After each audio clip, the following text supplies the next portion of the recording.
దీపావళి లక్ష్మీ పూజ విధానం. దీపావళి రోజున సాయంత్రం వేళ లక్ష్మీదేవి గణేశుడిని పూజించడం వలన ఇంట్లో సిరి సంపదలు శ్రేయస్సు కలుగుతాయని నమ్మకం.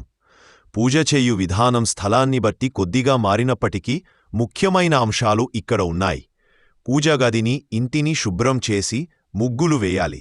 లక్ష్మీదేవికి ఇష్టమైన తామర పువ్వులు, పసుపు, కుంకుమ, చందనం సిద్ధం చేసుకోవాలి.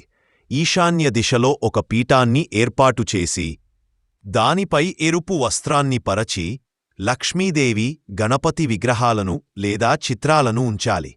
ఆవు నెయ్య లేదా నువ్వుల నూనెతో దీపాలు వెలిగించాలి. ఇంటి బయట కూడా దీపాలు వెలిగించి ధనాకర్షణ కోసం యమదీపం పెట్టడం శుభప్రదం. ముందుగా గణపతి పూజతో ప్రారంభించి ఆ తర్వాత లక్ష్మీదేవి పూజ చేయాలి. లక్ష్మీ అష్టోత్తరం, కనకధార స్తోత్రం వంటి వాటిని పఠించడం శ్రేయస్కరం. పేలాలు, బెల్లం, లడ్డూలు, పాయసం, ఇతర పండుగ వంటకాలను నైవేద్యంగా సమర్పించాలి. చివరగా హారతి ఇచ్చి కుటుంబ సభ్యులందరూ లక్ష్మీదేవిని ప్రార్థించి ఆశీస్సులు తీసుకోవాలి.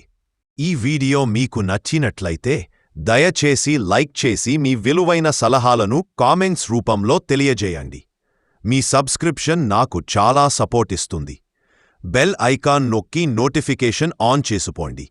అంతవరకు నవ్వుతూ సంతోషంగా ఉండండి. By by.